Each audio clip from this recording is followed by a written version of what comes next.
নমস্কার, দেখছেন রিপাবলিক বাংলা, সঙ্গে রয়েছে আমি স্বর্ণালী। শুরু করছি সোজা সুজি স্বর্ণালী।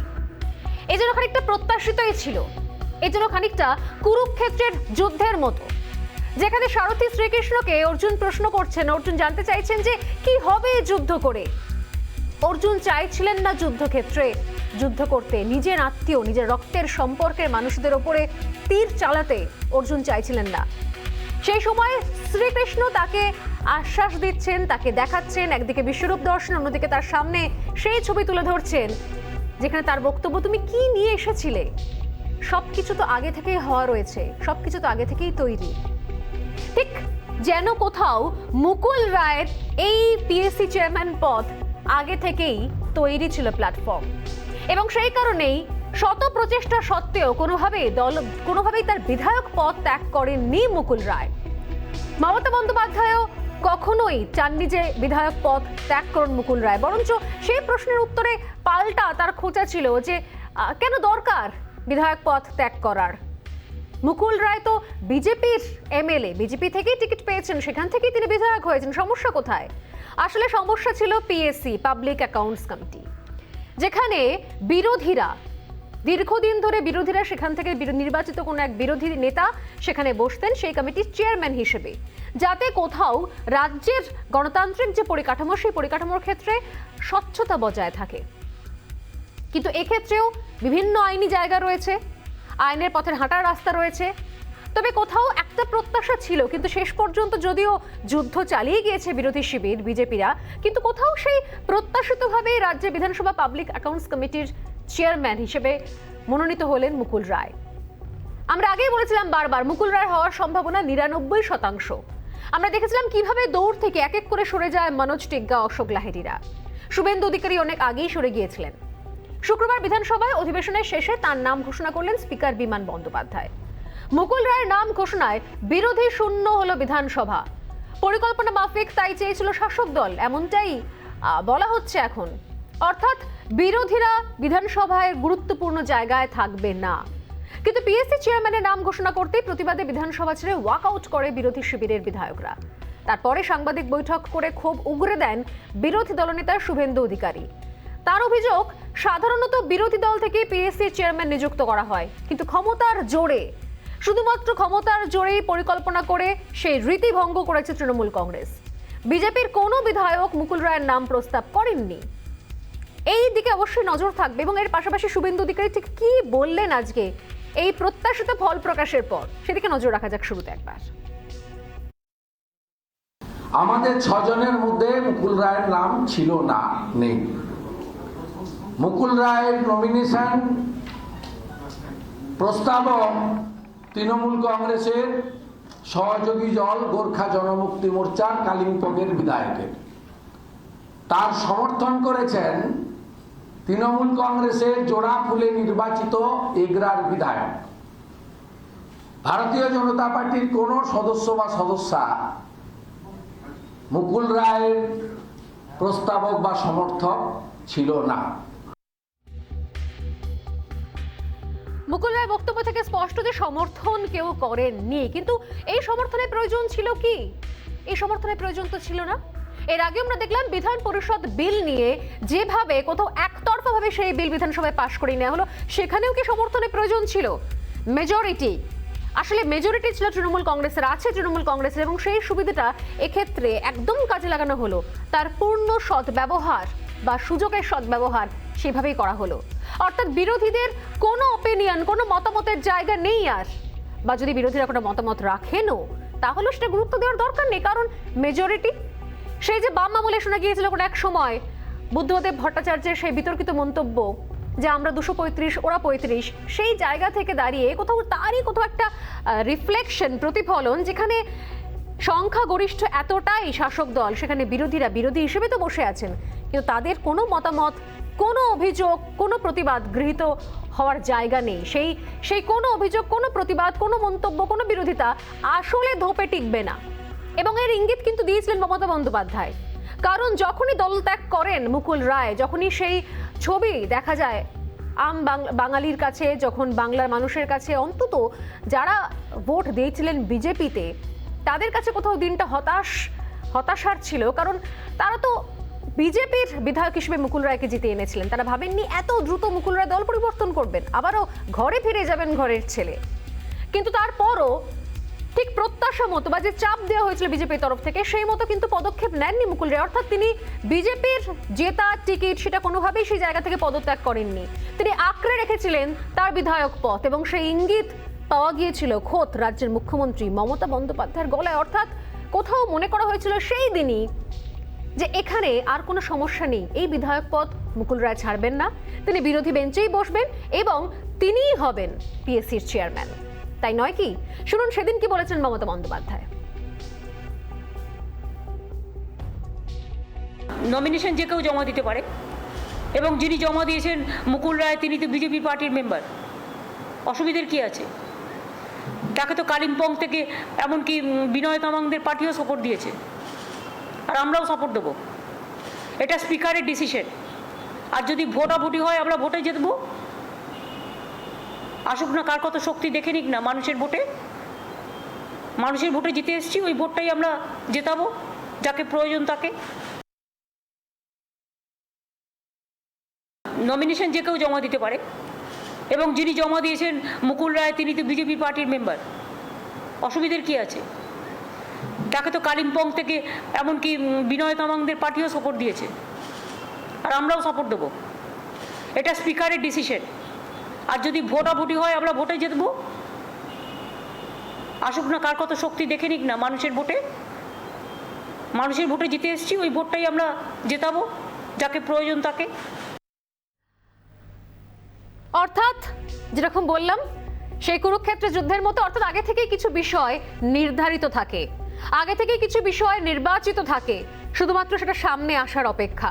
বিধানসভায় পিএসসি চেয়ারম্যান হিসেবে শুভেন্দু অধিকারী বা মনোজ টিগ্গা বা অশোক লাহিড়ী কাউকেই চাননি মমতা বন্দ্যোপাধ্যায়। তিনি চেয়েছিলেন মুকুল রায়কে, অনেক আগে সে ইঙ্গিত দিয়ে রেখেছিলেন তিনি, এবং তাই তিনি বলেছিলেন যে অসুবিধার কি আছে, বিজেপির টিকিট থেকে তো জিতেছেন মুকুল রায়।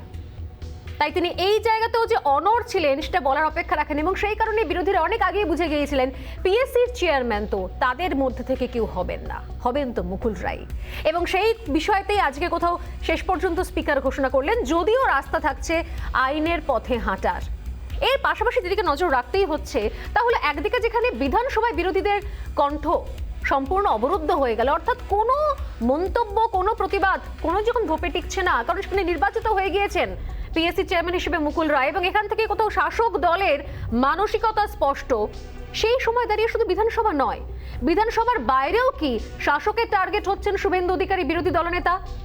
কারণ এর আগে তিনি একাধিকবার নিজে থেকেই অভিযোগ করেছেন যে আমাকে টার্গেট করা হচ্ছে, আমার অপরাধ একটাই কি নন্দীগ্রামে আমি মুখ্যমন্ত্রী মমতা বন্দ্যোপাধ্যায়কে পরাজিত করেছি। কেন এই প্রসঙ্গ আজকে অবতারণা করা? কারণ একটু ফিরে যাই আমরা, এখন 2021, আমরা ফিরে যাই একটু 2018 সালে, প্রায় 3 বছর। 2018 সালে বিরোধী দলনেতার দেহরক্ষীর গুলিবিদ্ধ হওয়ার মৃত্যুর পর কেটে গিয়েছে প্রায় 2 বছর 9 মাস, মানে প্রায় 3 বছর। শুক্রবার সেই ঘটনায় মামলা দায়ের হলো নিহত শুভব্রত চক্রবর্তীর স্ত্রীর তরফ থেকে।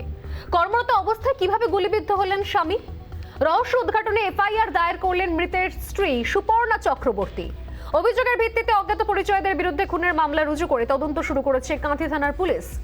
এই মামলা দায়ের ঘিরে স্বভাবতই উঠছে প্রশ্ন, স্বামীর মৃত্যুর এতদিন পর কেন মামলা দায়ের করা হলো?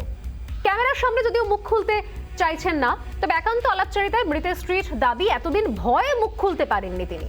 এখন পরিস্থিতি পাল্টেছে, কখনো শুভেন্দু অধিকারী ঘনিষ্ঠ রাখাল বেরা বা কখনো কাঁথি পুরসভার ট্রিপল চুরি, মানে অর্থাৎ সুপর্ণার এই ঘটনার পর এই ঘটনাগুলো কোথাও পরপর হয় না, যে ইট গাঁথার মতো কোথাও হিসেব মিলে যায়, অঙ্কের সিঁড়ি বেয়ে।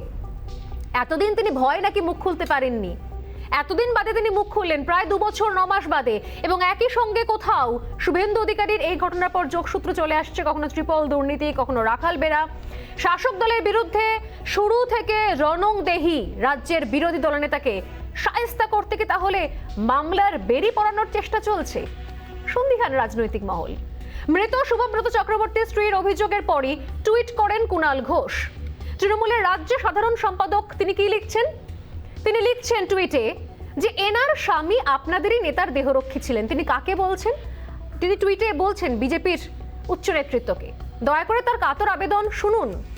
ভালো করে দেখুন, রাখাল বেরা এখানেও আছেন। মহিলার প্রশ্ন এড়িয়ে যেতে পারেন আপনাদের বিরোধী দলনেতা। এই প্রশ্ন, এই টুইট কে করেছেন কুণাল ঘোষ। এই টুইট করেছেন আজকে। তৃণমূলের রাজ্য সাধারণ সম্পাদকের টুইটের মধ্যেও রাজনৈতিক কৌশল খুঁজে পাচ্ছেন রাজনৈতিক মহল, এবং খুঁজে পাওয়াটাই স্বাভাবিক। তার বিরুদ্ধে মামলা নিয়ে রাজ্যের শাসক দলের বিরুদ্ধে সরব শুভেন্দু অধিকারী। তাই কি শুভব্রত চক্রবর্তীর মৃত্যুর তদন্ত চেয়ে তাঁর স্ত্রীর দায়ের করা মামলা নিয়ে পাল্টা রাজ্যের বিরোধী দলনেতার বিরুদ্ধে সরব হলেন কুণাল ঘোষ? প্রশ্ন উঠছে। তিনি আরো লিখেছেন যে আপনি বা আপনার কেন্দ্রীয় দল এই পরিবার বা মহিলাকে চেনেন কি? এনার স্বামী আপনাদেরই নেতার দেহরক্ষী ছিলেন, দয়া করে তার কাতর আবেদন শুনুন। তবে এখানেই শেষ নয়। রাজ্যে বিরোধী দলের নেতাকে বারবার আক্রমণ করেছে শাসক দল। এই অভিযোগ খোদ তুলেছেন শুভেন্দু অধিকারী। তিনি কি অভিযোগ করেছেন? তিনি বলেছেন যে প্রতিহিংসার রাজনীতি চলছে। বিভিন্ন সময় মমতা বন্দ্যোপাধ্যায়কেও দেখা গিয়েছে শুভেন্দু অধিকারীকে খোঁচা দিতে। আমরা এই আলোচনা শুরু করবো আজকে যে কেন বলা হচ্ছে প্রতিহিংসা। এই সুপর্ণ চক্রবর্তীর মায়ের দায়ের করা মামলা এবং সেই সময় আজ থেকে 3 বছর আগের ঘটনা আজকে কেন প্রাসঙ্গিক হচ্ছে? এই ঘটনা কি নেহাত কাকতালীয় নাকি পরিকল্পিত? এই জানতে গেলে আমাদের আরো কয়েক মাস পিছিয়ে যেতে হবে, যেখানে আমরা দেখব যে নির্বাচনের সময়, নির্বাচনের ময়দান থেকে শুরু করে বিভিন্ন সময় পর্যন্ত মমতা বন্দ্যোপাধ্যায়, শুভেন্দু অধিকারী এবং অধিকারী পরিবার নিয়ে ঠিক কোন কোন বিষয়ে বারবার খোঁচা দিয়েছেন। এই আলোচনা শুরু করার আগে দেখে নেব একবার সেই সমস্ত মন্তব্য বিভিন্ন সময় রাজ্যের মুখ্যমন্ত্রীর।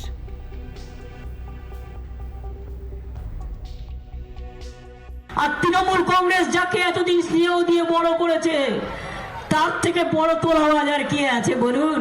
তার থেকে বড় তোলাবাজার কেউ আছে? সেটা এখন বিজেপি দল করে। তৃণমূল কংগ্রেস এগুলো সমর্থন করেনি। তাই মনে রাখবেন, তারা বিজেপিতে গেছে টাকা বাঁচাতে, নিজেদের জেল থেকে বাঁচাতে। আজকে আমি বেঁচে গেছি, আপদ বিদায় নিয়েছে। আজও আমায় পা ভাঙা নিয়ে উঠে যেতে হচ্ছে, আমাকে হুইল চেয়ারে করে মিটিং করতে হচ্ছে। এটা আমার কষ্টকর। ইলেকশনের সময় তুই আমার পা জখম করেছিস। তোমার নির্দেশ ছাড়া জিনিস হতে পারে না। কোন নন্দীগ্রামের লোক করেনি, বহিরাগত গুন্ডাদের দিয়ে করেছো তুমি। ওটা পরে দেখবো, আমি অন্য কোথাও দেবো। কিন্তু দীঘাটা যেহেতু এইরকম ডিজাস্টার হয়ে গেছে, এটা আলাপন না থাকলে হবে না। এটা বুঝতে হবে তোমাদের। হ্যাঁ, ব্রিজের কাজ থেকে শুরু করে সব কিছু, ইরিগেশন তো কিছুই করে না, ফেলেই রেখে দিয়েছে। ইরিগেশন ডিপার্টমেন্টের কে আছেন ভার্চুয়ালে? ব্রিজের কাজ থেকে শুরু করে সব কিছু, ইরিগেশন তো কিছুই করে না, ফেলেই রেখে দিয়েছে। ইরিগেশন ডিপার্টমেন্টের কে আছেন ভার্চুয়ালে? এই প্রশ্ন থেকে আমি শুরু করবো আজকের আলোচনা। আমাদের সঙ্গে থাকবেন আমাদের আজকের অতিথিরা, যে এই গোটা বিষয়টা নিছক কাকতালীয় ঘটনা হওয়ারই ছিল নাকি কোথাও রাজনীতির প্রতিহিংসা, যে অভিযোগগুলো করা হচ্ছে বিরোধী দলের তরফ থেকে, যে অভিযোগগুলো করছেন শুভেন্দু অধিকারী, যে এটা কখনোই এত সহজ নয়। তবে তার আগে আজকের পোল কোয়েশ্চেনগুলো, যেগুলো আপনাদের প্রশ্ন, দীর্ঘ সময় ধরে আমরা যে খবরগুলোর দিকে নজর রেখেছি, গুরুত্বপূর্ণ ইস্যুর দিকে, যে প্রশ্নগুলো আপনারা করেছেন বারবার সোশ্যাল মিডিয়ায়, সেই প্রশ্নগুলো পোলের মাধ্যমে দেখে নেব। প্রথম প্রশ্ন আজকের সোজাসুজি স্বর্ণালীর।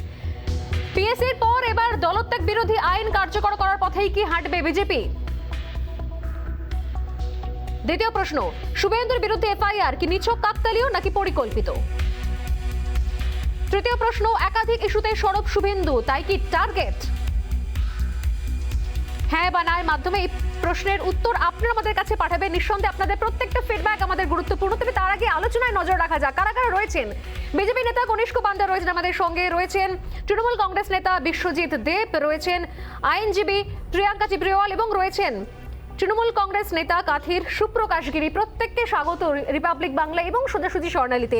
আমি প্রথমেই আসি, আমাদের সঙ্গে আজকে প্রথম আমার সোজাসুজি স্বর্ণালীর প্যানেলে রয়েছেন সুপ্রকাশ গিরি। আমি তাই প্রথমে সুপ্রকাশ বাবু আপনার কাছে আসি শুরুতে। এই যে অভিযোগ করা হচ্ছে যে বারবার বেছে বেছে শুভেন্দু অধিকারীকে টার্গেট করা হচ্ছে, একাধিক মিথ্যে মামলায় ফাঁসানোর চেষ্টা চলছে এবং মিথ্যে মামলার বেরি পড়ানো হচ্ছে কোথাও তার কণ্ঠ রোধ করার জন্য, কি বলবেন সুপ্রকাশ বাবু? দেখুন, এটা অতীব মিথ্যে কথা বলা হচ্ছে যে শুভেন্দু অধিকারীকে ফাঁসানোর ব্যবস্থা হচ্ছে। আমরা তো প্রথম থেকেই বলছি যে একজনের মৃত্যু, সেই মৃত্যুর পূর্ণাঙ্গ তদন্ত হওয়া উচিত। আমরা প্রথম থেকেই বলেছিলাম যে এই যে মৃত্যুর পিছনে রহস্য লুকিয়ে আছে, এটা কখনোই আত্মহত্যা হতে পারে না। কিন্তু তখনকার সময়ে তিনি তার প্রভাব খাটিয়ে তার পরিবারকে এই মৃত্যুর যে ঘটনা, সেই ঘটনার পূর্ণাঙ্গ তদন্ত হোক সেটা তিনি চাননি। কিন্তু পরবর্তীকালে 2 বছর দেরি হলেও তার পরিবার যে আজকে সৎসাহসটা দেখিয়েছে, যে তার পরিবার আজকে জানতে চাইছে একটা মাহারা মানে একটা সন্তানহারা মা, একটা স্বামীহারা স্ত্রী, সে যদি এখন জানতে চায় যে একটা পূর্ণাঙ্গ তদন্ত করে তার স্বামীর সত্যিকারের যে আত্মহত্যা হয়েছিল না হত্যা হয়েছিল, তার যদি পূর্ণাঙ্গ তদন্ত তিনি চান, এতে অসুবিধার কোথায়? না, আপনারা কি এই পরিবারের পাশে আছেন? আপনারা দলের তরফ থেকে পরিবারের পাশে, দেখুন আমরা সেই মায়ের পাশে আছি যে তার সন্তান হারিয়েছে, আমরা তার পাশে আছি যে তার স্বামীকে হারিয়েছে। তাহলে 2.5 বছর ধরে আপনারা যদি বলছেন- এতদিন ধরে ওনার পাশেই থাকবেন, সেই মায়ের এবং সেই সন্তানের, তাহলে আপনারা এতদিন কেন পাশে থাকলেন না 2 বছর 9 মাস? না, নিশ্চিতভাবে আমি তো আপনাকে বলছি, নিশ্চিতভাবে আমরা সেই পরিবারের পাশে প্রথম দিন থেকেই আছি এবং তাদেরকে প্রভাব খাটিয়ে এই যখন স্টেপ নিতে তাদেরকে বাধা দেওয়া হয়েছে। এবং আমি আপনাকে বলি 21শে মে 2021 সালে ওনার বাড়িতে লোক গেছিল, ওনাদেরকে ভয় দেখানো হয়েছে যাতে কোনো রকম ভাবে তারা এই ঘটনায় স্টেপ না নেওয়া হয়। রিসেন্ট ঘটনা বলছি, 21শে মে তাদের পরিবারের সঙ্গে গিয়ে বিভিন্ন রকম ভাবে এই ঘটনায় যাতে তারা কোনো রকম ভাবে যুক্ত না হতে পারেন সেই ঘটনা বলা হয়েছে। আমি বলছি যে আজকে ভারতীয় জনতা পার্টির নেতা, বিজেপির নেতা শুভেন্দু অধিকারী ভয় পাচ্ছেন কেন? তিনি কেন এটাকে সহযোগিতা করছেন না? তিনি বলুন না যে আমি এই তদন্তে পূর্ণাঙ্গ সহযোগিতা করব, আমাকে যেকে যদি জিজ্ঞেস করা হয় আমি পূর্ণাঙ্গ, ওনারই তো দেহরক্ষী ছিলেন, তাতে ওনার অসুবিধা কি হচ্ছে? 2.5 বছর পরেও যদি একটা ঘটনার তদন্ত হয়ে তাকে সাজাতে, মানে তাকে তার পরিবারকে একটা সুরাহা দেওয়া যায় যে না সত্যিকারের ঘটনাটা কি, এতে ভয় পাচ্ছেন কেন, পিছিয়ে যাচ্ছেন কেন? অর্থাৎ এই সময় দাঁড়িয়ে কোথাও কি, আমি কনিষ্ক পণ্য আমাদের সঙ্গে রয়েছেন, আমি আসবো, কোথাও কি তাহলে সেই কবর করে বেছে বেছে ঘটনাগুলো কোথাও তুলে নিয়ে আসা হচ্ছে এবং সেগুলোকে সমর্থন জানানো হচ্ছে? এর আগে আমরা দেখলাম যে ত্রিপল কাণ্ড, হঠাৎ করে ত্রিপল দুর্নীতি আবারও ধামাচাপা পড়ে গেল। তার আগে আমরা দেখেছিলাম যে সেচ নিয়েও কোথাও আক্রমণ, আলাপন বন্দ্যোপাধ্যায়ের ইস্যু বাড়তি করে আর বলছি না নতুন। কনিষ্ক বাবু কি বলবেন? ত্রিপল কাণ্ড ধামাচাপা পড়েনি। না, প্রথম কথা হচ্ছে যে উনি যে বললেন তৃণমূলের ভাই আমার, যে উনি পাশে ছিলেন এবং পাশে থাকবেন, উনি কোনোদিনই পাশে ছিলেন না কারুর। সারা জেলায় বহু মৃত্যু হয়েছে, বহু ঘর ছাড়া হয়েছে, প্রত্যেকেই এই অধিকারী পরিবারের মধ্যেই ছিল এবং তারাই দেখাশোনা করতেন, তার প্রমাণ বারবার হয়েছে। তো যে ব্যক্তি মারা গেছেন সত্যিকারে খুব দুঃখজনক, তিনি সুইসাইড করেছেন এবং একদম পুলিশ ব্যারাকে করেছে এবং সেই সুইসাইডাল সময় ওনার পিএম হয়েছে, পিএম এর রিপোর্ট হয়েছে, চার্জশিট জমা পড়ে অভিযোগ জানাচ্ছে। তো সুতরাং এখানে আপনি নতুন কি করে করে বলছেন আবার পাশে যদি ছিলেন? এটাকে খোলা হয় শুভেন্দুবাবু যদি তাহলে পাশে বলবো যে ছিলেন, নিশ্চয়ই তাহলে করুন। আজকে তার পরিবার কেন কিন্তু অভিযোগ এই জানাচ্ছে? যে ব্যক্তি যে আজকে ডায়েরি করতে এসছে সুপর্ণা কাঞ্জিলাল চক্রবর্তী, তিনাকে আমার শুধু বক্তব্য যে শুভেন্দু বাবু উনার পাশে ছিলেন, উনার 2 মেয়ের নামে 10 লক্ষ করে 20 লক্ষ টাকা উনার ফিক্সড ডিপোজিট করা আছে। হ্যাঁ, ওটা কেসকে প্রভাবিত করার জন্য করেছে, যাতে ওরা কেস না করেন। এটা আমরা শুনেছি। সুপ্রকাশ সুতরাং 20 লক্ষ টাকা কেসকে ধামাচাপা এবং দেওয়ার জন্য প্রাইমারি চাকরি দেওয়া হয়েছে। এবং আমি বলতে চাই টাকা দেবেন কেন? যে উনি তিনি টাকা দেবেন কেন? পাশেই টাকা ছিলেন, দিয়ে তো সবার মুখ বন্ধ উনার করা যায় না। পাশেই ছিলেন, ওনার উনি এই ঘটনার সঙ্গে তোমার যুক্ত আছেন বলে কি বলে ওনার পরিবারকে আর্থিক সাহায্য দিয়েছেন। ওখানকার আমি বলছি সভাপতি শুভেন্দুবাবু এবং পাশে তৃণমূলের ছিলেন। সভাপতি। আমি এখানে ছোট কথা বলি, তৃণমূল আর্থিক থাকাকালীন- সাহায্যের ট্র্যাডিশন তো রয়েছে তৃণমূলের- আমাদের রাজ্যে। আমি বলছি আমাদের রাজ্যে তো 20 তৃণমূলের মধ্যে মৃত্যু হলেও আর্থিক সাহায্য না, না, পাওয়া যায়। আমাকে বলতে আমাদের দিন, রাজ্যে 20 যতক্ষণ মধ্যে মৃত্যু একজনকে হলেও বলতে আর্থিক দিন। সাহায্য পাওয়া যায়। তাহলে কেন বলি, ভয় পাচ্ছেন তদন্তে? এর আগে শেষ দপ্তরের তদন্ত করেছিল, পারেনি। এর আগে সহযোগিতা করতে তদন্ত করেছে, আমরা 100% এর আগে আমি আসবো, সুপ্রকাশ, আমরা করেছিল যারা। এক এক করে আসবো। আমাদের সঙ্গে আরো 2 আইনজীবীও রয়েছেন, বিশ্বজিৎ দেব রয়েছেন, প্রিয়াঙ্কা ত্রিপুরা রয়েছেন। বিশ্বজিৎ বাবুর কাছে আগে আসি। আইনের আমার জায়গা থেকে কথা শেষ হয়নি। আচ্ছা, শেষ করে নিন কনিষ্ক বাবু, শেষ করে নিন।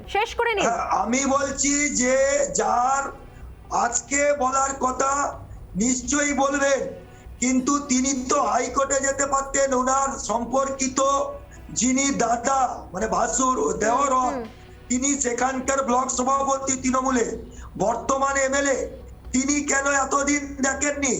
কেন এতদিন ওই মা মরা বাবা মরা 2টি বাচ্চা মেয়ের পাশে এই তৃণমূলের যিনি কথা বললেন তিনি চেনেন তাকে, তিনি চেনেন ওনার বাড়ি কোথায়, ওনার বাড়ির যে শহীদ মিনারটা ওটা পর্যন্ত শুভেন্দু অধিকারী বানিয়ে দিয়েছে এবং ইনাদের প্রত্যেক মাসে মেয়েদের আমি আসবো, পড়ার আমি জন্য আসবো।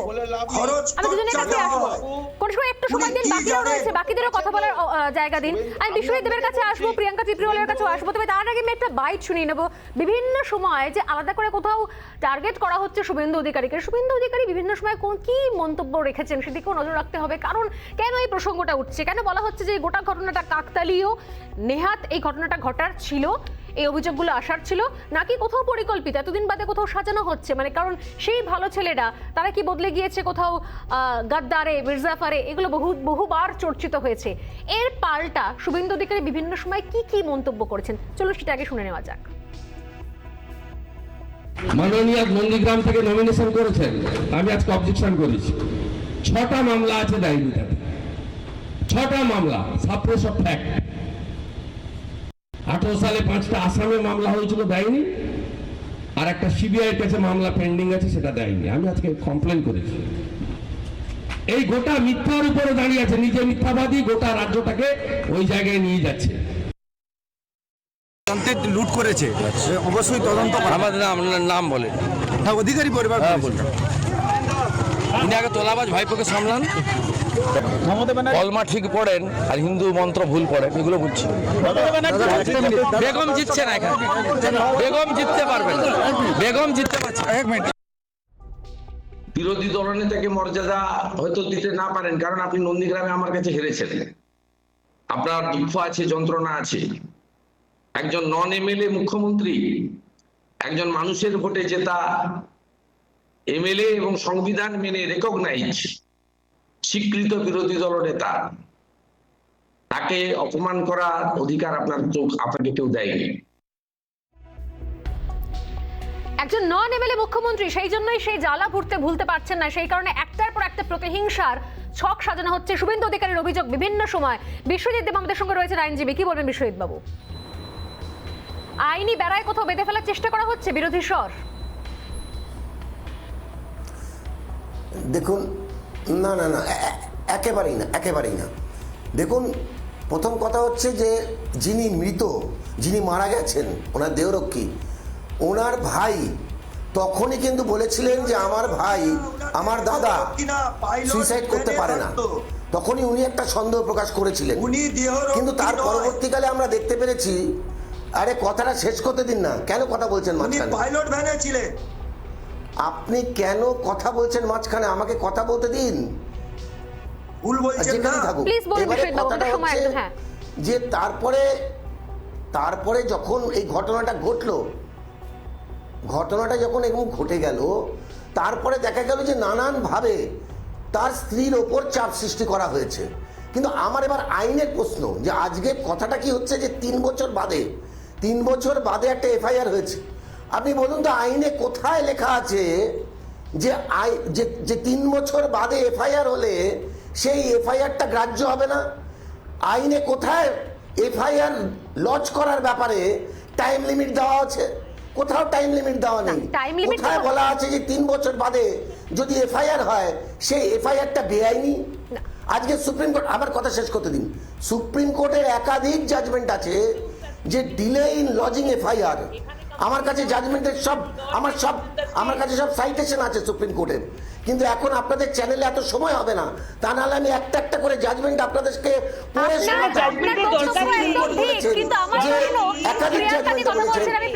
শোনাবো।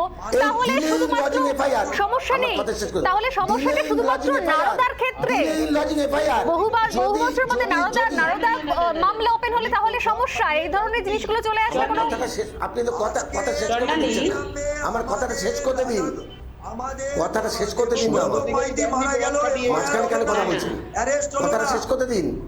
তো সুতরাং আইনে কিন্তু যথেষ্ট এখানে গ্রাউন্ড আছে এফআইআর এর। আজকে দেরিতে এফআইআর হয়েছে মানে কিন্তু আজকে এফআইআর গ্রাহ্য হবে না, এটা হয় না। এবং তার পরবর্তীকালে এরপরেও দেখা গেছে বিভিন্ন অভিযোগে উনি অভিযুক্ত, ট্রিপল চুরির ব্যাপারে উনি অভিযুক্ত, এবং সেই অভিযোগে অলরেডি কেস রেজিস্টার হয়েছে। লাগানো হচ্ছে বিরোধী স্বর রোধ করার জন্য। কি বলবেন প্রিয়াঙ্কা? শুভেন্দু আমি ওটাই বলছি, এরা আজকে শুভেন্দু অধিকারীকে মীর জাফর বলছে, কালকে মুকুল রয় মীর জাফর ছিল, তখন এরা 28 খানা কেস মুকুল রয়কে দিয়েছিল। আজকে যেহেতু মুকুল রয় তৃণমূলে চলে গেছে, আবার ওই 28 খানা কেস শেষ হয়ে গেছে।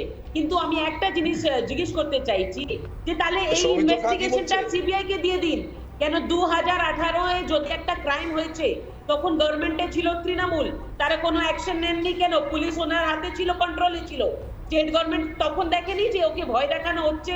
আজকে কিন্তু যেহেতু Suvendu Adhikari had changed parties, allegations are raising against him, R similar allegations are case মুকুল রয়কে দিয়েছিল। This shows the nature of the government, this shows the political vendetta of the government.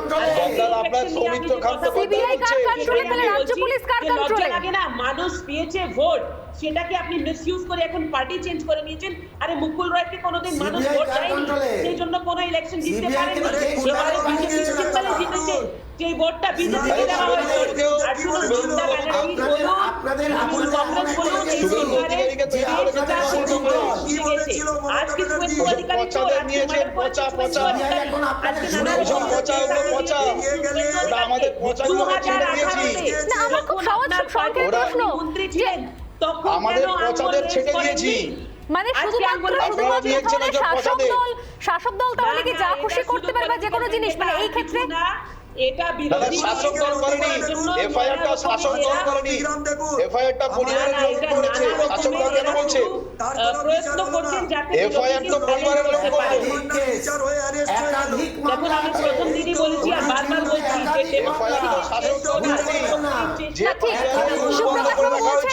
যে সুপ্রকাশ বাবু বলছেন এফআইআর তো শাসক দল করেনি, এফআইআর কোন একজন করেছেন, সেক্ষেত্রে শাসক দলের ভূমিকা কোথায় এখানে?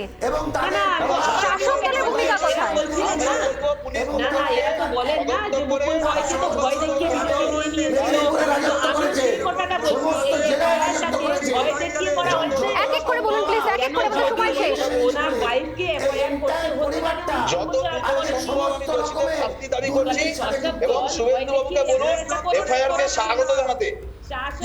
সময় একদম নেই, সময় একদম নেই। প্রত্যেককে অনেক ধন্যবাদ, প্রত্যেককে অনেক ধন্যবাদ। সময় একদম নেই। এই প্রশ্নগুলো আমি তুলে দিয়ে গেলাম, যে প্রশ্নগুলো আপনাদের জন্য রইল, যে তাহলে আপনাদের কি মনে হচ্ছে? এই বিভিন্ন পক্ষের বক্তব্য তো বটে, কিন্তু তাহলে কি সত্যি সত্যি এই ঘটনাগুলো ঘটার ছিল, সেগুলো এতদিন বাদে মানুষ জানতে পারছে, সামনে আসছে, একটার পর একটা পর্দা খুলছে, একটার পর একটা তার সামনে আসছে, সেগুলো কি সত্যি সত্যি নিছক ঘটনা, কাকতালীয়, এত বছর বাদে? নাকি সত্যি বিরোধী স্বর রোধ করার সব রকম প্রচেষ্টা, সেটা বিধানসভা হোক বা তার বাইরে হোক? এই প্রশ্নের উত্তর আপনারা দেবেন, আমি অপেক্ষায় থাকবো। তবে এই বিতর্ক শেষ করছি এখানে। আরো কিছু গুরুত্বপূর্ণ খবরে নজর রাখতেই হচ্ছে। সোজাসুজি একটা বিরতির পর ফিরে আসছি, সঙ্গে থাকুন। ফিরে এলাম বিরতির পর। সোজাসুজি স্বর্ণালী নিয়ে, এবং বলেছিলাম যে শুধুমাত্র একটা নির্দিষ্ট কোনো ইস্যু নয়, একই সঙ্গে দিনের বাছাই করা গুরুত্বপূর্ণ ইস্যুর দিকে নজর রাখবো সোজাসুজি, কারণ সেগুলো প্রয়োজনীয়। যেরকম এসএসসি জট, দীর্ঘদিন ধরে জট একটা রয়েছে, সেখানে দীর্ঘদিন ধরে প্রার্থীরা তারা কোথায় যাবেন, কি করবেন, চরম অনিশ্চয়তার মধ্যে, এবং কোনো দিশা ছিল না এতদিন পর্যন্ত। কিন্তু এসএসসি নিয়োগে আপাতত জট কাটলো।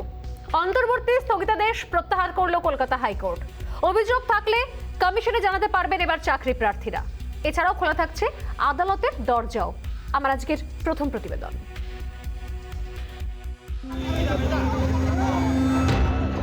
স্কুল সার্ভিস কমিশনের নিয়োগে জট কাটল। হাইকোর্টের রায় স্বস্তিতে রাজ্য। এসএসসি নিয়োগে দুর্নীতির অভিযোগে জল গড়িয়েছিল হাইকোর্টে।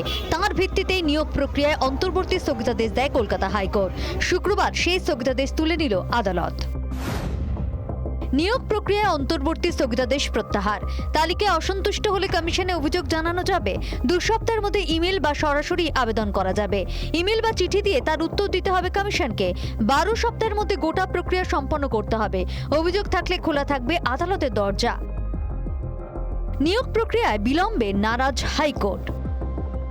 কমিশন প্রতিটি অভিযোগের, যেগুলো ন্যায্য অভিযোগ, আইনসম্মতভাবে সিদ্ধ অভিযোগ, সেই অভিযোগগুলোকে আগামী 10 সপ্তাহের মধ্যে সেগুলোকে পার্সোনাল হিয়ারিং দিয়ে, অর্থাৎ তাদের ব্যক্তিগতভাবে সুযোগ দেবে যে তারা তাদের কী গ্রিভান্স, তাদের কেন ইন্টারভিউ লিস্টে স্থান পাওয়া উচিত বা কেন ডাক পাওয়া উচিত, তাদের পার্সোনাল হিয়ারিং দেবে এবং সেই হিয়ারিংয়ে একটা রিজন অর্ডার পাস করবে।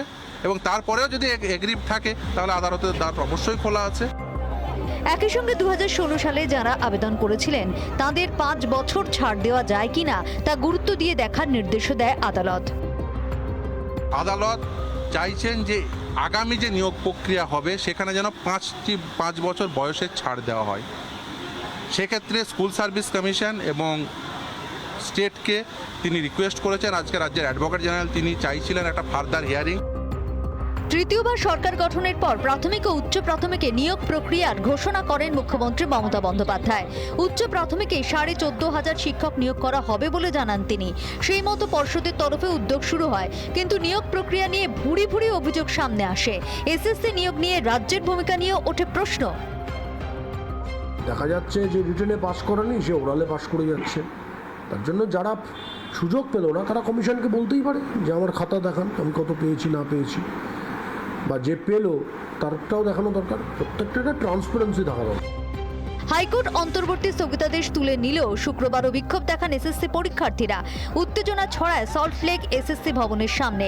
নতুন প্রকাশিত তালিকাতে অস্বচ্ছতা রয়েছে বলে দাবি বিক্ষোভকারীদের। আমার প্রথম লিস্টের সময় ফার্স্ট লিস্টে ভেরিফিকেশন ইন্টারভিউ ছিল, মেরিট লিস্টেও নাম ছিল, আর তারপরে সেই বাতিল হয়ে যাওয়াতে কী কারণে বাতিল হয়েছে জানা নেই। আমার তো সব কিছু ঠিক ছিল, পরে আবার যখন আসলো তখন সেই লিস্টে নাম নেই। এবং এখনকার লিস্টে রিজেক্টেড লিস্টে নাম দিয়েছে, কারণ দেখিয়েছে যে আমার নাকি কোনো ডকুমেন্টসই আপলোড হয়নি। ডকুমেন্টস আপলোড যখন প্রত্যেক ক্যান্ডিডেট যখন সাকসেসফুলি দিয়েছিল তখন প্রত্যেকটা কলম কিন্তু ম্যান্ডেটরি ছিল। সেখানে কোনো নথি যদি আপলোড না করা হয় তাহলে সাকসেসফুলি সাবমিট নেয় না। কমিশনের কোর্টে বল ঠেললেও দরজা খোলা রাখছে উচ্চতর আদালত। নিয়োগ প্রক্রিয়ায় বারবার ভুরি ভুরি অভিযোগ সামনে এসেছে। নিয়োগ প্রক্রিয়া স্বচ্ছ করাই এখন লক্ষ্য। রিপাবলিক বাংলা। শুরু থেকে যে ঘটনার দিকে আমরা নজর রেখে এসেছি রিপাবলিক বাংলা এবং আমিও সোজাসুজি স্বর্ণালীতে সোজাসুজিভাবেই নজর রেখে এসেছি, তা হলো কসবা ভ্যাকসিন কাণ্ড। দেবাঞ্জন দেব এ যেন বিশ্বরূপ, এক এক সময় এক এক তার রূপ সামনে আসছে। কিন্তু এই মুহূর্তে দাঁড়িয়ে ঠিক কোন জায়গায় স্বস্তি পাওয়া যাচ্ছে রাজ্যের তরফ থেকে? কারণ কসবা ভ্যাকসিন কাণ্ডে এখনই সিবিআই নয়, কলকাতা পুলিশই তদন্ত চালিয়ে যাবে এমনটা নির্দেশ দেওয়া হলো কলকাতা হাইকোর্টের তরফ থেকে। এদিকে দেবাঞ্জন দেবকে আগামী 23 জুলাই পর্যন্ত পুলিশি হেফাজত দিল নগর দায়রা আদালত। বাকি অভিযুক্তদের 16 জুলাই অবধি হেফাজতের নির্দেশ দেওয়া হয়েছে। ঠিক কোন জায়গায় দাঁড়িয়েছে গোটা কাণ্ডের তদন্ত প্রক্রিয়া, চলুন দেখে নেওয়া যাক। ভ্যাকসিন জালিয়াতি কাণ্ডে 3টি জনস্বার্থ মামলা দায়ের হয়েছিল কলকাতা হাইকোর্টে। সিবিআই তদন্ত চেয়ে জনস্বার্থ মামলা দায়ের করেন বিজেপি নেতা তরুণ জ্যোতি তিওয়ারি। পাশাপাশি কসবা ভ্যাকসিন কাণ্ড নিয়ে হাইকোর্টে জনস্বার্থ মামলা দায়ের করেন আইনজীবী তাপস মাইতি এবং সন্দীপন দাস। ভুয়ো ভ্যাকসিন কাণ্ডে সিট গঠন করে তদন্ত করছে কলকাতা পুলিশ। ইতিমধ্যেই দেবাঞ্জন দেব সহ বেশ কয়েকজনকে গ্রেপ্তার করা হয়েছে। এই পরিস্থিতিতে কলকাতা পুলিশের তদন্তেই আস্থা রাখছেন বিচারপতি আইপি মুখোপাধ্যায় ও অনিরুদ্ধ রায়ের ডিভিশন বেঞ্চ। হাইকোর্টের নির্দেশ কলকাতা পুলিশই তদন্ত চালিয়ে যাবে। সিবিআই তদন্তের আপাতত কোনো প্রয়োজন নেই। পুলিশের তদন্তে হস্তক্ষেপ করা হবে না বলেও জানিয়েছে আদালত। এদিকে ভুয়ো ভ্যাকসিন কাণ্ডে ধৃত দেবাঞ্জন দেবকে শুক্রবার নগর দায়রা আদালতে পেশ করা হয়। দেবাঞ্জন দেবের আগামী 23 জুলাই পর্যন্ত পুলিশি হেফাজতের নির্দেশ দিয়েছে আদালত। পাশাপাশি কসবা ভ্যাকসিন কাণ্ডে বাকি ধৃতদের আগামী 16 জুলাই পর্যন্ত জেল হেফাজতের নির্দেশ দিয়েছে আদালত। প্রিয়াঙ্কা রায়ের রিপোর্ট, রিপাবলিক বাংলা। ফিরে বিরতির পর এই মুহূর্তে দাঁড়িয়ে সব থেকে বড় এবং অন্যতম গুরুত্বপূর্ণ সমস্যা বাস পরিষেবা সচল রাখা নিয়ে রাজ্য সরকারের কোর্টে বল ঠেলে দিল বাস মালিক সংগঠন। তবে পরিবহন মন্ত্রী কড়া বার্তা, তারপর পথে নামতে পারে বাস এবং বাস নামানো নিয়ে সুর আরো নরম করলেন বাস মালিকরা। ভাড়া বৃদ্ধির দাবিতে অবশ্য এখনো পর্যন্ত অনড়ে রয়েছেন তারা।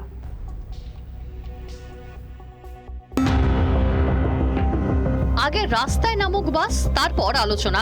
বেঙ্গল বাস সিন্ডিকেটের সভাপতি তথা তৃণমূল বিধায়ক স্বর্ণকমল সাহার সঙ্গে বৈঠকে স্পষ্ট বার্তা দিয়েছিলেন রাজ্যের পরিবহন মন্ত্রী।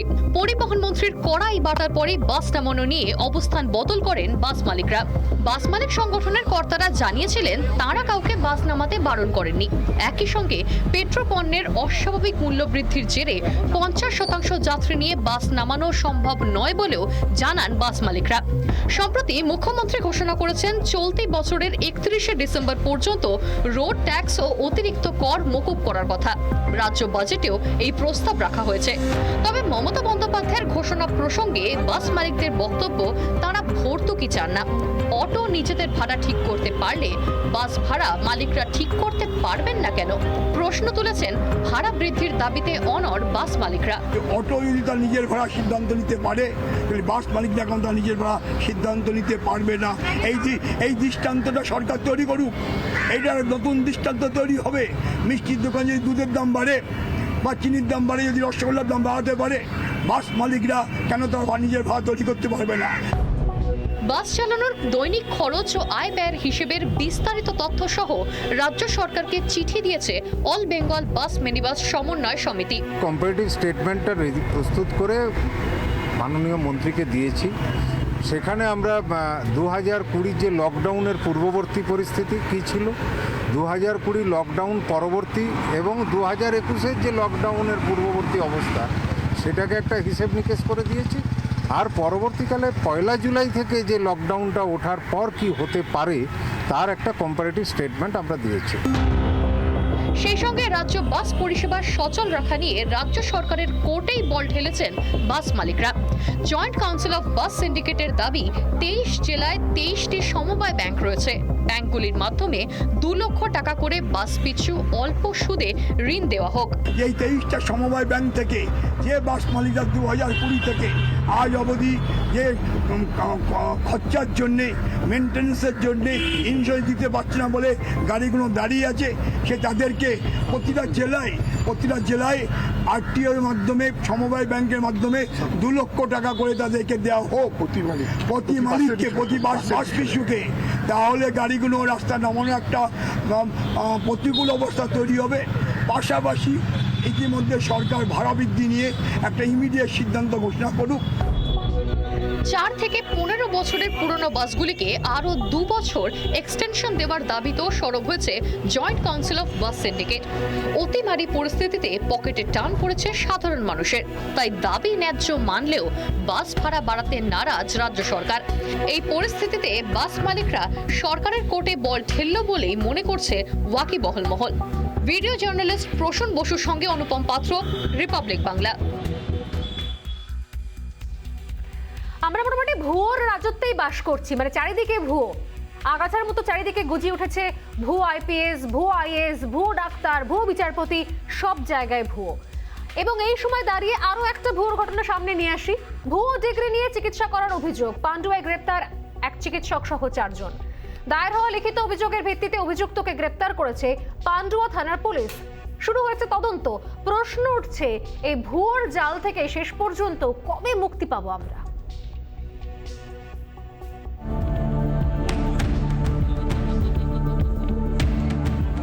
হুগলির পান্ডুয়ার বোস পাড়ায় রীতিমতো ক্লিনিক খুলে গত 6 মাস ধরে চিকিৎসা করছিলেন মনোজ পালের। দাঁতে যন্ত্রণা নিয়ে ওই চিকিৎসকের কাছে যান স্থানীয় বাসিন্দা মোকলেসন বিবি। দাঁত পরীক্ষা করার পর ওষুধ দেন মনোজ পালিত। ওষুধ খাওয়ার পরে অসুস্থ হয়ে পড়েন মোকলেসন বিবি।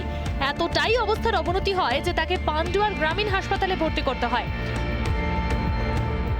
ঠিক আছে, আমার বউর হঠাৎ দাঁতে যন্ত্রণা হয়, তা আমি কালকে সন্ধ্যাবেলা আসলাম ডাক্তারবাবুর কাছে। ডাক্তারবাবু দাঁতে যন্ত্রণা হচ্ছে, একটু দেখুন তো। তো উনি লাইট মেরে দেখে আমাকে ওষুধ দিল, 170 টাকা দাম নিল। নিয়ে সেই ওষুধটা 8টার পর খাওয়ানোর পর 8 ঘন্টা পর থেকে পেটটা চড়তে শুরু হয়ে গেল। মানে চড়তো মানে কি, এত চড়া চড়ে গেল সে আর ঠিক থাকতো। তারপর বমি ফেল ওষুধ সব এরম স্পিড দিয়ে মুছে দিয়ে নতুন করে ডেট মেরে ওষুধ বিক্রি করে। আমার বউ সকালবেলা মরেই গিয়েছিল। মনোজ পালিতে দেওয়া ওষুধ দেখে সন্দেহ হয় পান্ডুয়া গ্রামীণ হাসপাতালের চিকিৎসকদের, আর তাতেই সামনে আসে চাঞ্চল্যকর ঘটনা। অভিযোগ, ভুয়ো রেজিস্ট্রেশন নম্বর নিয়ে চিকিৎসা করছিলেন মনোজ পালিত। একটা কোনো ডিগ্রি নেই, যেটা শুনলাম যে কোনো ডিগ্রি নেই উনি চিকিৎসা করছেন। তো গরিব মানুষ হিসেবে অনেকে চিকিৎসা নেয়, তো উনিও নিয়েছিলেন আফওয়ালি বিশ্বাসের স্ত্রী মোকলেসন বিবি। তো ওনার নেওয়ার পর রাত্রিরে এরকম বিরাট বাড়াবাড়ি হয়ে যায়, প্রাণ যায় অবস্থা। আমরা যেটা শুনলাম ওনার কাছে কোনো ডিগ্রি নেই বা কোনো প্যাড উনি দেখাতে পারেন। মোকলেসন বিবির বাড়ির লোক পান্ডুয়া থানায় লিখিত অভিযোগ দায়ের করেছেন। অভিযোগের ভিত্তিতে মনোজ পালিত সহ 4 জনকে গ্রেফতার করেছে পুলিশ। শুরু হয়েছে তদন্ত। হুগলি থেকে সুনন্দা দত্তর report, Republic Bangla. West Bengal legislative assembly rule number 302 এই রেফারেন্স ইতিমধ্যে চিঠি দেওয়া হয়েছে। কেন না আজকে শেষ পর্যন্ত সমস্ত তর্ক বিতর্ক জল্পনার অবসান করে পিএসসি চেয়ারম্যান পদে মুকুল রায়কেই মনোনীত করলেন বিধানসভার স্পিকার বিমান বন্দ্যোপাধ্যায়। মুকুল রায়কে পিএসসি চেয়ারম্যানের ঘোষণা করার পরই বিধানসভা থেকে ওয়াকআউট করেন বিরোধীরা। অধ্যক্ষের ক্ষমতা বলে বিধানসভার রীতি ভাঙলেন, এমনটাই অভিযোগ রাজ্যের বিরোধী দলনেতার। এরপর কোন দিকে যাবেন তারা জানাচ্ছেন আইনি পথ অবলম্বন করবেন, যদিও এখনো পর্যন্ত এই সিদ্ধান্ত থেকে একচুলো নড়ার কোনো সম্ভাবনা নেই রাজ্য সরকারের শাসক দলের এবং বিধানসভার স্পিকারের। ঠিক কি ছবি হলো আজকে শেষ পর্যন্ত দেখে নেওয়া যাক।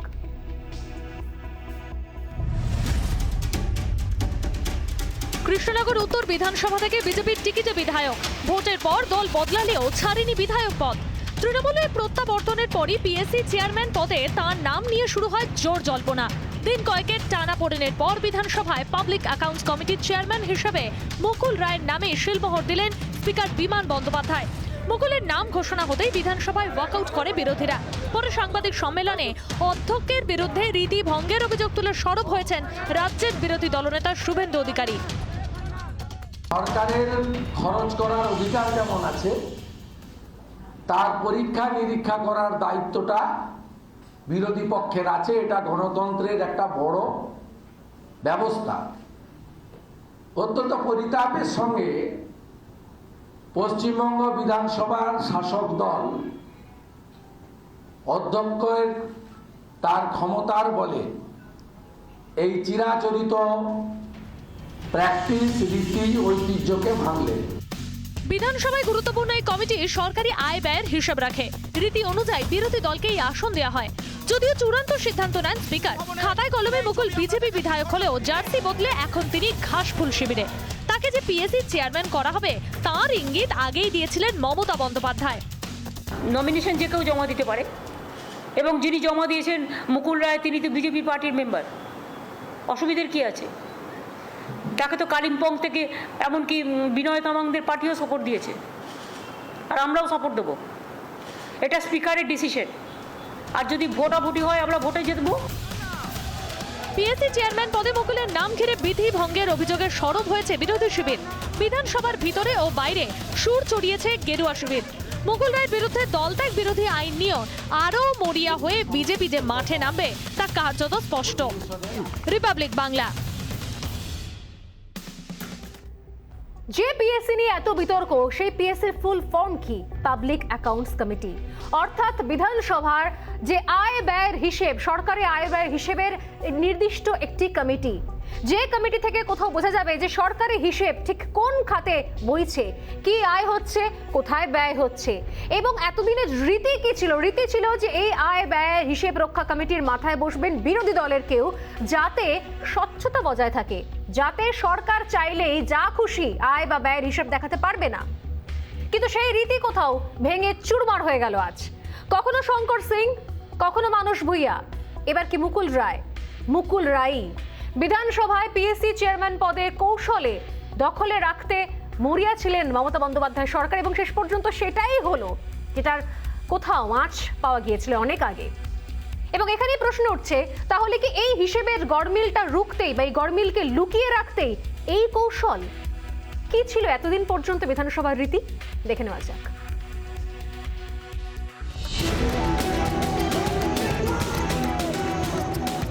বিপুল সংখ্যাগরিষ্ঠতা নিয়ে তৃতীয়বার মুখ্যমন্ত্রীর আসনে মমতা বন্দ্যোপাধ্যায়।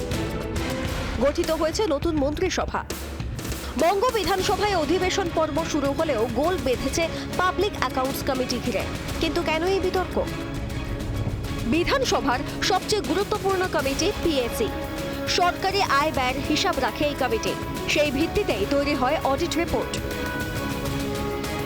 হিসেবে গরমিল ধরা পড়লে শোরগোল হয় রাজ্য থেকে জাতীয় রাজনীতিতে, বঙ্গ বিধানসভা থেকে দিল্লির সংসদ ভবন, এমন নজির বহু। রীতি অনুযায়ী পিএসসি চেয়ারম্যান পদটি বিরোধী দলকেই দেওয়া হয়, যদিও এর ব্যতিক্রম রয়েছে। লোকসভাতেও নজির রয়েছে। 2016-তে শঙ্কর সিংকে পিএসসি চেয়ারম্যান করা হয়। খাতায় কলমে তিনি ছিলেন কংগ্রেসের বিধায়ক, যদিও দল ছেড়ে তিনি তৃণমূলে যোগ দেন। একই ঘটনা ঘটে মানস ভুঁইয়ার ক্ষেত্রেও। 2009 সালে সংসদে পিএসসি চেয়ারম্যান হন যশবন্ত সিনহা। দল বহিষ্কার করলেও ওই পদে থেকে যান তিনি। বিরোধীদের অভিযোগ, বিপুল সংখ্যাগরিষ্ঠতা পেলেও ক্ষমতায় আসার পর এই পদ কুক্ষিগত করে রেখেছে তৃণমূল সরকার। গরমিল রুখতেই এমন কৌশল, এমনই অভিযোগ বিরোধীদের। রিপাবলিক বাংলা।